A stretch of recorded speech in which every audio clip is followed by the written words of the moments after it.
Hey, you all. Welcome back. Y'all already know what it is. You see the title of this video. This is Real Housewives of Atlanta, RHOA, Season 13, Episode 18, the final episode of the season.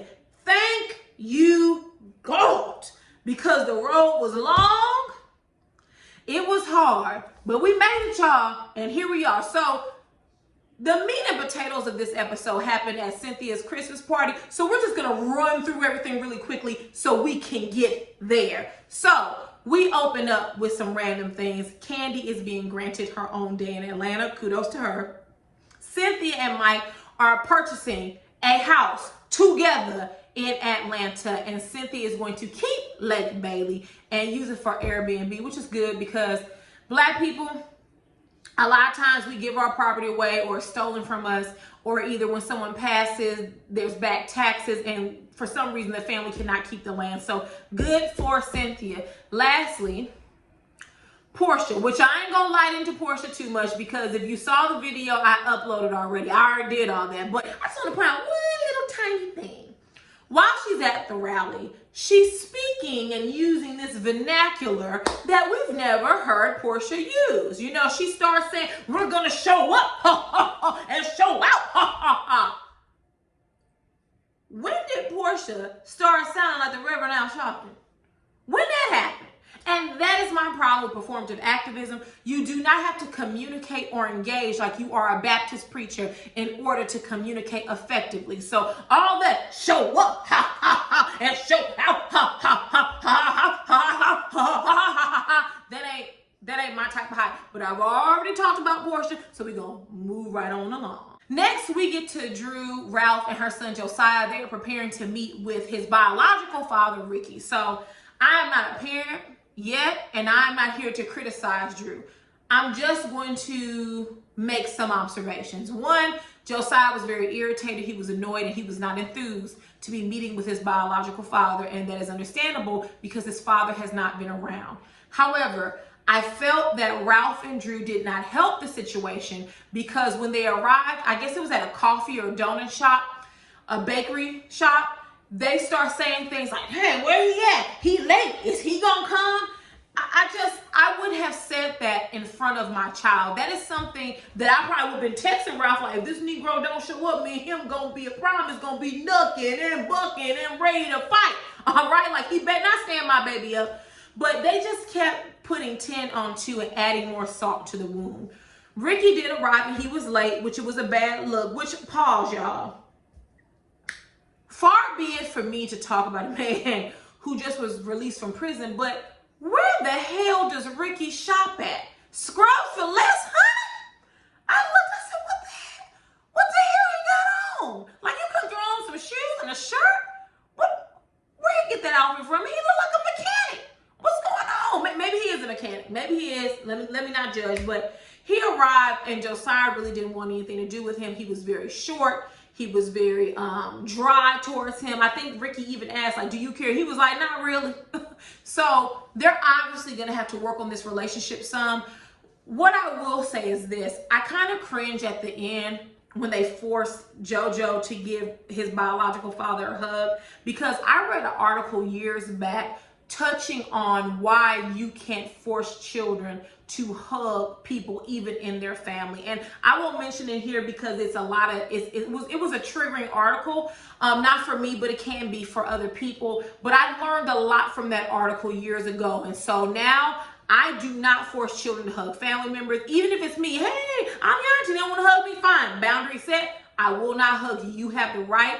Just because children are young, they're not stupid, and they have a right to autonomy, and you don't force them to do things they don't want to do, such as physical interactions with other people, even if they're family. So, last point for this scene, Drew and Ralph, stop calling Ricky old daddy. It is very tacky, it is very insulting, it is very ignorant.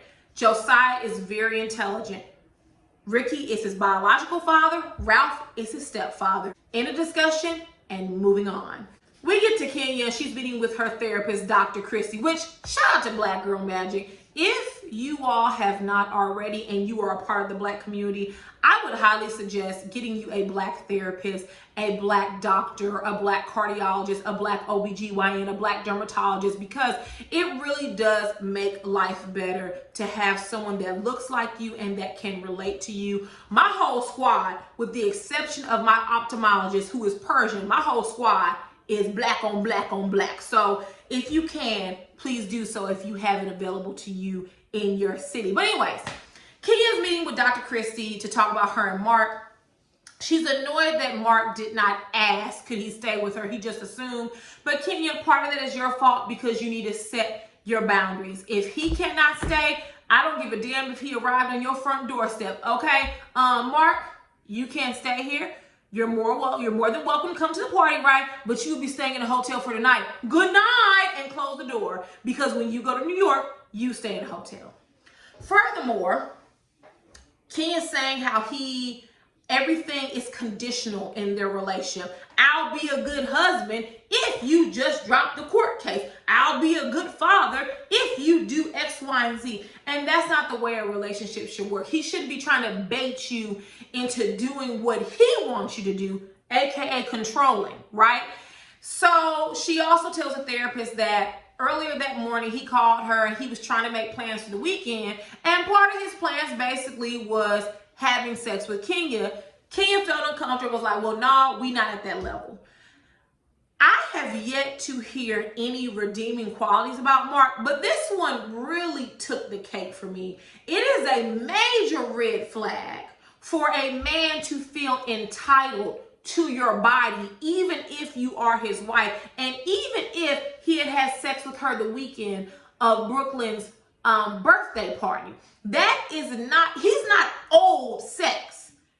And that was really creepy to me. Was I the only one who caught that? Like, you're gonna throw a hissy fit and block me because we not at that level? I don't want to go that far with you.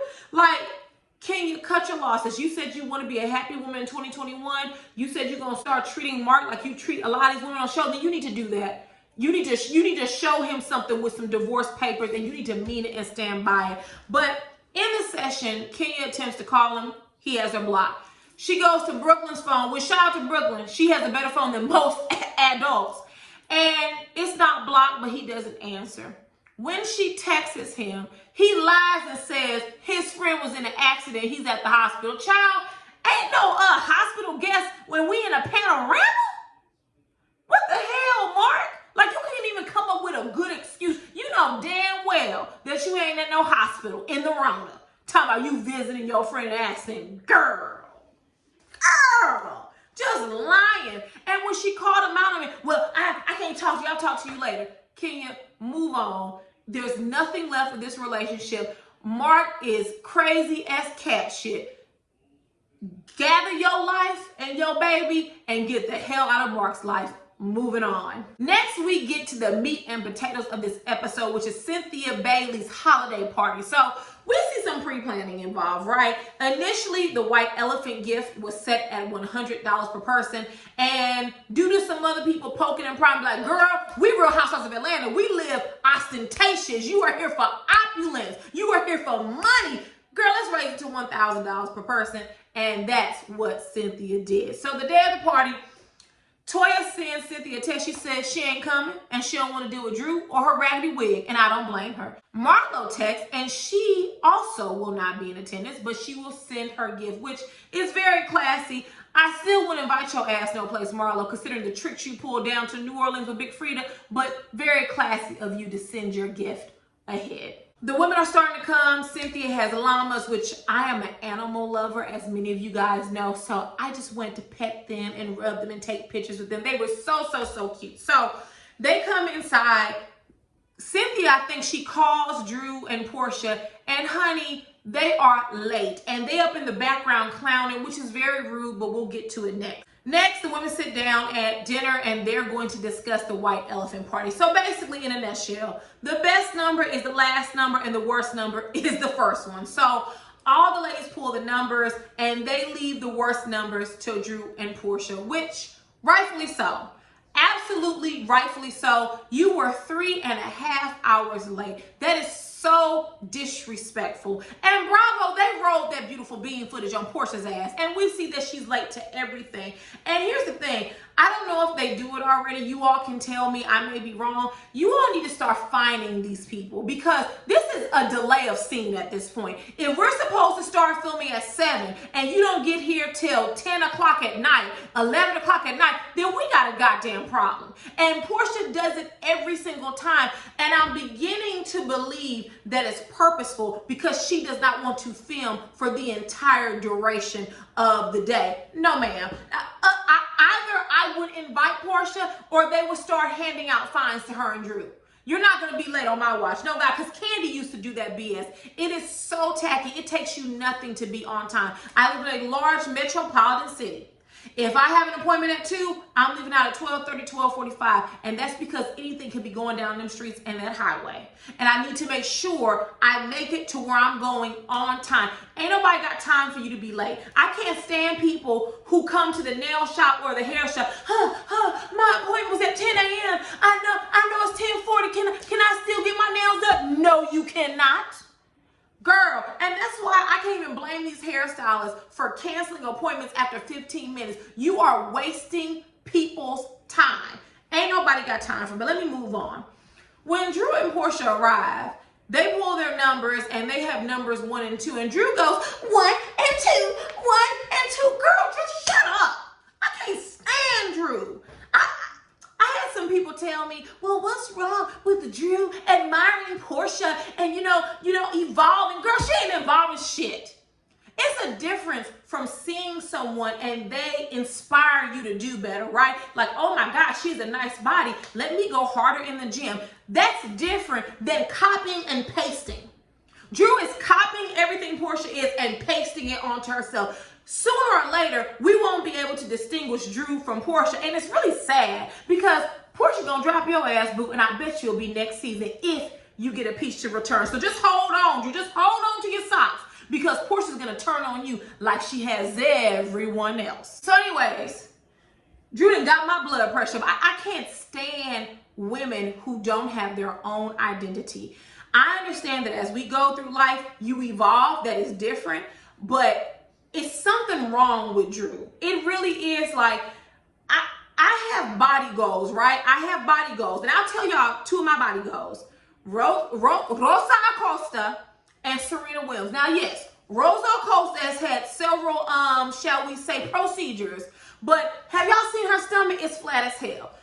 I don't want to look like her. It's certain parts of her body, like her calves, her thighs, her stomach. I'm like, oh, she has really nice thighs. Okay, I didn't do A, B, C, and D to get to that goal. That is different than me making myself look like Rosa Acosta, which I can't, because we're 2 different people. And I just feel like that's insane. Inspiration is different than copying, and it just is. It's different than copy and paste. But let me move on. We get to the white elephant game, y'all. And I took a few notes because I wanted to be sure I knew whose gift went to whom. So Porsha gets Cynthia's gift, and it happens to be several gifts from Tiffany and Company. And listen, maybe I'm a little biased because I am a frequent client of Tiffany's, but Tiffany's is not cheap. And the way Porsha and Shamia and Drew turned their nose up at their jewelry, like it was disgusting. I mean, I get it. Portia's stupid. She's one of those label whores that if it does not have a big logo or a name scrolled across it, she probably does not want to wear. Tiffany's has very understated jewelry. It is not something that you look at and go, oh, that's Tiffany's, unless you are a client of Tiffany's and you enjoy their jewelry. So all of those necklaces and bracelets definitely added up to $1,000. Now, let me say this. I wouldn't have chosen those personally for me, but these are expensive gifts. And the way Porsha just turned her nose up at it, like for example, the necklace I have on is a Tiffany's necklace. It was $700. Now, I'm not saying that to brag. I'm saying that because Porsha made it seem like Tiffany's was some corner store, liquor store or something, and it's not. Matter of fact, Give me one moment. For my birthday a couple of years ago, my husband purchased me a Tiffanys purse. The Tiffanys purse was, I think, $1,700. It is one of the best purses I've ever had. It's one of the best purses I've ever had. The quality is next to none. It's better than Louis Vuitton in quality, and I love Louis Vuitton, but I'll show it to you guys really quickly. So this is the purse. It's real leather. It's the softest leather you've ever touched in your life. If you do not have any goods from Tiffany leather goods, I would encourage you to pick you up some. The quality is next to none, but this says Tiffany's. But it doesn't say it across the bag. It says Tiffany and Company right here, made in Italy. And then it says Tiffany and Co. right here, made in Italy. Other than that, you wouldn't know it was a Tiffany's bag unless you just know. I always get compliments on this purse. It does come with a strap. It's white and Tiffany Robbins egg blue. I love this strap. It comes in handy. But yes, this is what it looks like, and it's black on the inside, and it has the infamous T for Tiffany's on the hardware. So yes, Portia probably would not like this because it doesn't say Louis Vuitton or Tiffany's across it. She's very ostentatious with her wealth. She's very ostentatious with her luxury. And so something like Tiffany's, that's not her type of hype. She needs the purse to say Chanel, just like that Christian Dior purse that everyone loves. It's the ugliest purse I've ever seen. It's like a cloth purse, and it says Christian Dior. But people buy it for one reason only, because it says Christian Dior. If it did not have the name across it, they would not buy it. It's an ugly cloth bag that costs you, I think the largest tote costs you $5,000. And trust me, it's not worth it. Buy a better purse than that Christian Dior purse. But you know, that ain't my business. So I'm just showing you all this to say, Tiffany and Company, they have wonderful leather goods, wonderful jewelry, expensive jewelry. So don't be fooled by Portia. She's ignorant. She doesn't know much, probably outside of Gucci. Moving on. So then Drew gets Portia's gift. I believe Portia, she bought perfume and a Gucci purse. Fair enough. Mal steals Drew's gift. So then Drew picks the 10 bottles of champagne, and everybody's commenting how it's from the Bailey wine cellar. Hell, I ain't mad at it. I ain't mad at it. She put some money in her sister's pocket, and it met the limit for the white elephant party. I ain't mad at it. Shamia then gets Candy's gift, which is an iPhone 12. So shout out to Candy, always giving the good gifts. Cynthia gets Marlo's gift, which is $1,000 in cold, hard cash. I like that, Marlo. She had it wrapped in everything. You go, Marlo. You go. You still wouldn't be invited to no place, but you go. Candy gets Kenya's gift. I think it's real diamond earrings, but Candy wasn't here for it. Candy was like, well, what's this?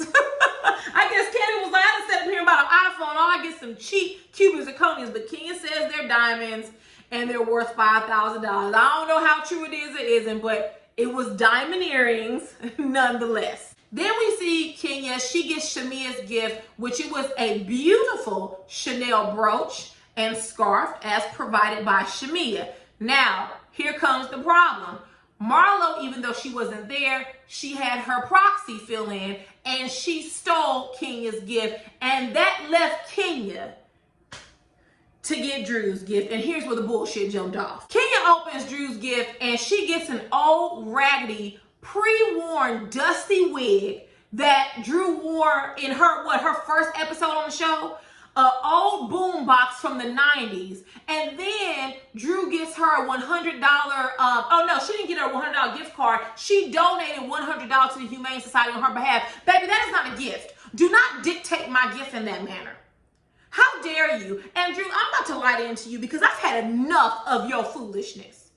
This was a gag gift. Okay, fine. But where was the real gift? Even Portia and Shamia was not on your side, because Portia asked you, she said, but those bundles aren't $1,000. You can say, yes, they are. They're $1,000. No, they're not. The person who charged you $1,000 for those bundles hoodwinked you out your money because you're an idiot. You were so desperate to be on Real Housewives of Atlanta, and you went to any old person in Atlanta, and they told you that wig was $1,000. And baby, my wig that I wear in my videos from Love Me Hair look better than that trash. And everyone was astounded of how low and lame you are. Really, you are really whack, Drew. And I didn't think you were going to be this whack. I knew you was whack, but I didn't think you was going to be this lame.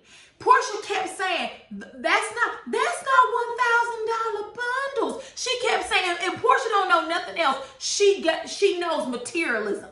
She knows her hair. She knows her makeup. She knows her clothing and shoes. She kept saying, that's not $1,000. You can say, yes it is. Yes it is. That's $1,000. No, it was not.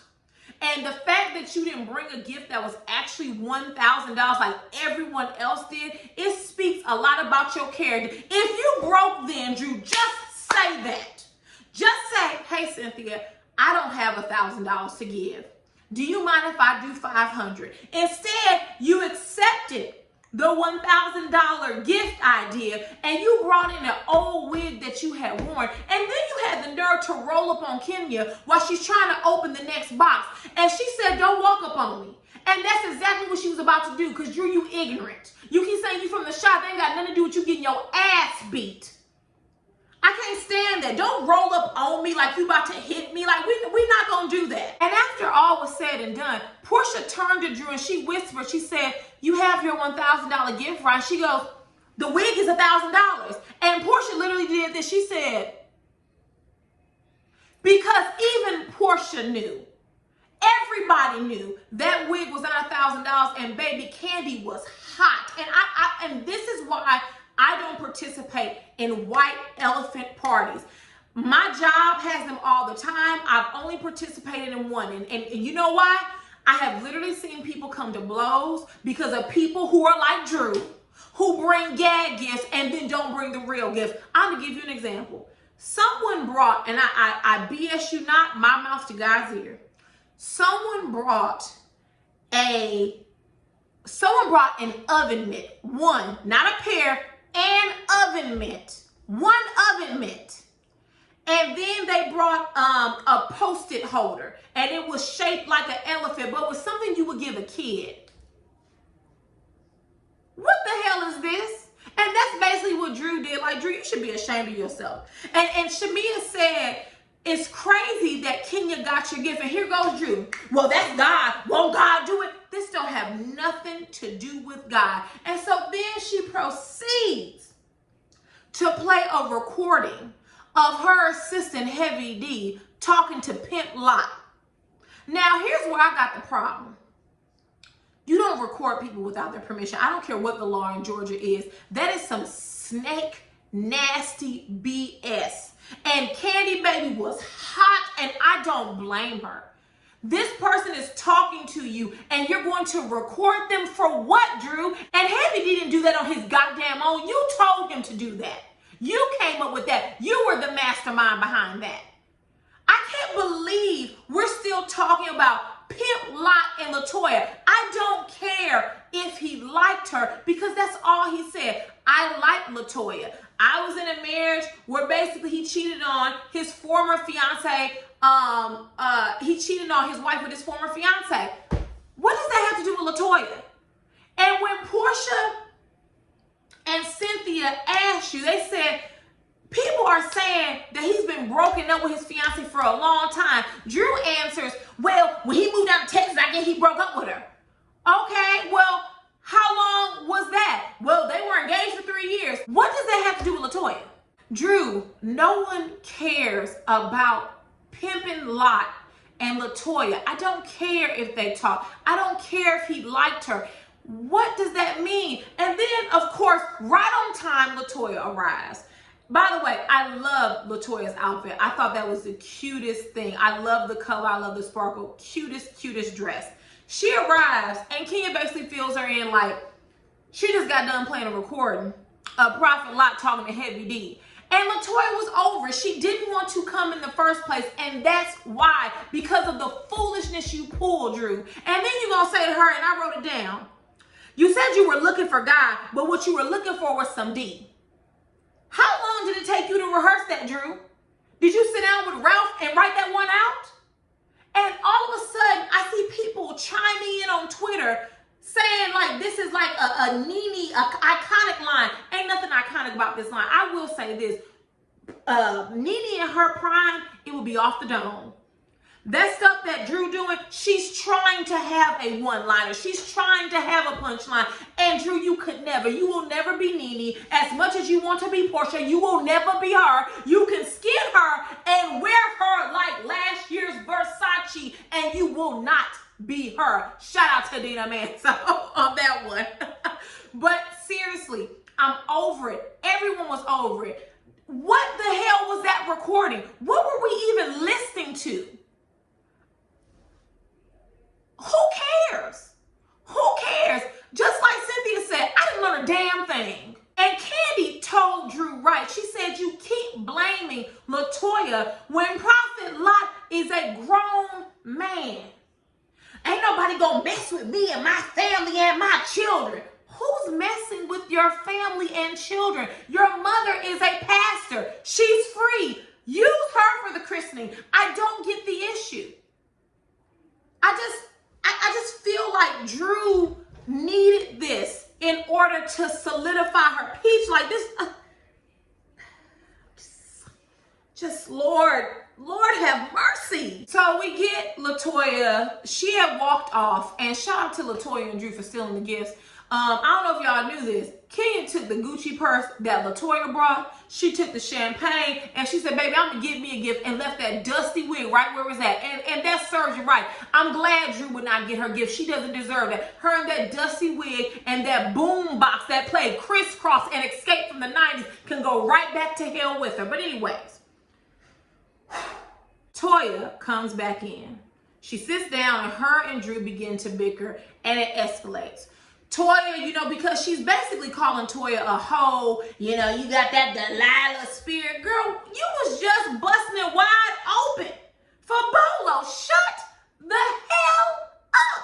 But, Toya takes the wig and she throws it at her, which all Drew had to do was toss it back, but she did. Honey, Drew got up acting like she was going to fight Toya. And you know what, Drew? You got bigger problems. Them old granny Spanx you was wearing, honey.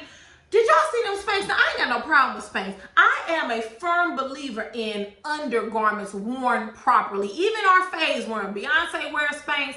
I think I've read that Kim Kardashian wears 4 or 5 Spanx to get her to make her clothing lay just right. So ain't no problem with no undergarments, because sometimes you need to harness some shit down. But Drew, the security tackled you, and honey, your skirt was all up your behind, and all we saw was granny Spanx. They was thick. And they was tan. Oh no, Drew, you have bigger fish to fry. You need to learn how to dress, not only on the external, but you need to learn how to dress for your undergarments, okay? You can go down to the Spanx and get you some undergarments. You can go down to plenty of stores and purchase expensive Spanx that will lay you down and smooth you out. Them granny pants you had on, no God. After that, LaToya leaves. And Kenya's trying to get her in the car. They have carolers coming out. It was just hectic. They done broke up Cynthia's house, food all over the place, broken vases all over the place. Like, hell no, I would have kicked you and LaToya out. But Drew, I would have kicked your ass out first.